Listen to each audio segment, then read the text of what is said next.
कुछ बात है कि अस्थि मिटती नहीं हमारी, कुछ बात है कि अस्थि मिटती नहीं हमारी, सदियों रहा दुश्मन दौरे जा हमारा, सदियों रहा दुश्मन दौरे जा हमारा।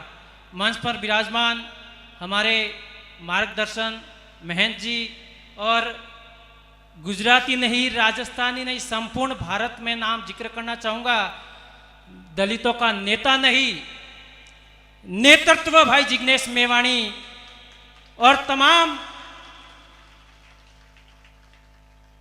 मेघवाल परिवार के सम्मानीय और आदरणीय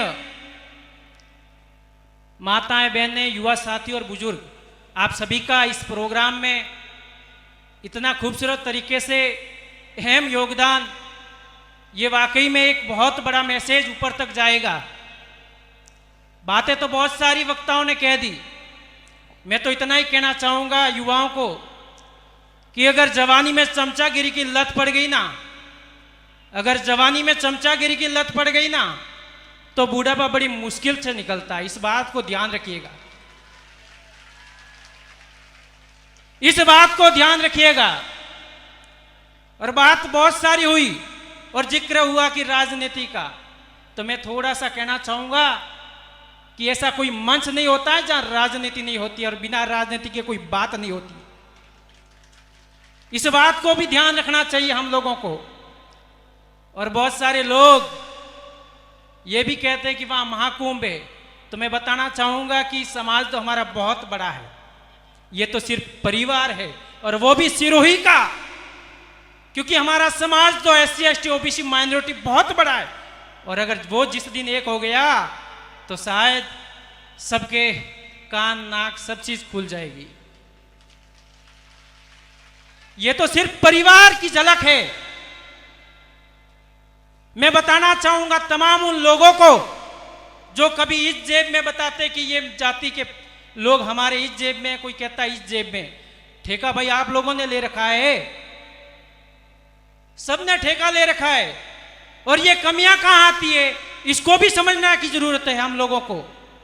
हम भाषण तो बड़ा बड़ा दे देंगे, आरोप भी लगा देंगे, कभी प्रशासन को हम लताड़ेंगे, आंखों में आंखें डाल के बात करेंगे, कभी उस पे आरोप लगाएंगे, कभी काम करने वाले व्यक्ति पर आरोप लगाएंगे, कभी हमने खुद से पूछने की कोशिश नहीं की।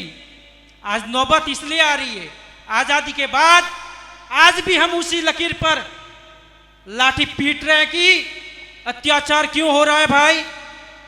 ये करने वाले कौन लोग हैं और करवाने वाले कौन लोग हैं, ये भी तो समझने की जरूरत है। आप किसी भी राजनीतिक पार्टी से हो, लेकिन जब बात परिवार की आए, समाज की आए, सारी चीजों को परे रख के स्वाभिमान को जिंदा रखो और बोलना तो पड़ेगा। मैं ज्यादा बात नहीं करके, जहां भी इस परिवार का व्यक्ति, चाहे राजनीतिक हो, चाहे सामाजिक हो, चाहे आर्थिक हो, किसी भी फील्ड में हो, हम सबको मिलके उसको आगे बढ़ाने का काम करना होगा। इसी बात के साथ मैं ज्यादा नहीं लंबा खींचते हुए निवेदन करना चाहूंगा तमाम लोगों को, युवाओं को जगने की जरूरत है। और उन लोगों को कहना चाहूंगा कि युवाओं में राजनीति में आने के लिए मजबूर मत कीजिए। जिस दिन युवा राजनीति में आ गया ना, तो मुश्किलें बढ़ जाएगी आप लोगों की। अत्याचार बंद करना पड़ेगा।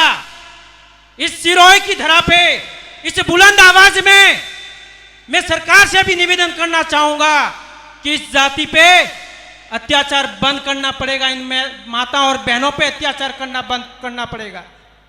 ये सिर्फ जाति के लोग, सिर्फ मेघवाल जाति के ऊपर अत्याचार होने पर इकट्ठा नहीं होते। ये तो जब OBC के साथ अत्याचार होता है, जब माइनॉरिटी के साथ अत्याचार होता है, जब जनरल के साथियों के साथ अत्याचार होता है, तो बिना झिझक, बिना किसी बैनर के, बिना किसी डर के बेखौफ मैदान में खड़े हो जाते हैं।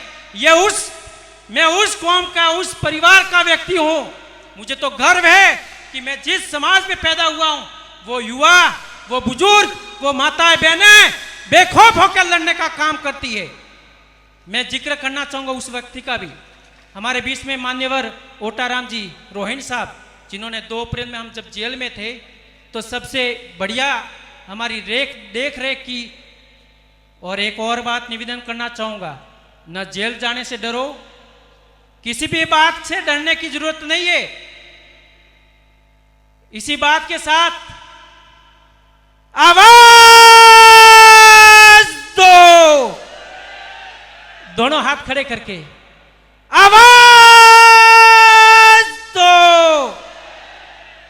असूलों पे बात आए तो टकराना जरूरी है क्या? असूलों पे बात आए तो टकराना जरूरी है। जिंदा हो तो जिंदा नजर आना जरूरी है। इसी बात के साथ इंकलाब जिंदाबाद, जय भीम, जय जोहर, इंकलाब जिंदाबाद। बहुत बहुत धन्यवाद।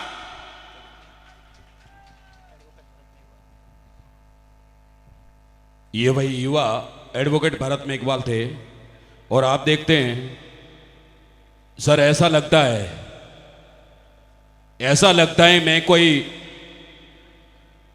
अपने आप में या पूरा देश समाया हुआ है, पूरा का पूरा मेघवाल समाज।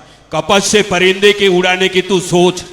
कोई कलमकार बहुत सुंदर लिखता है, कपस से परिंदे, कपस का अर्थ होता है पिंजरा। कपस से परिंदे के उड़ाने की तू सोच, और अपनों से ज्यादा इस समाज की सोच। मिटाने को क्या कोई भी मिटा देगा, हस्ती समाज की बनाने की सोच। ये समाज है यार।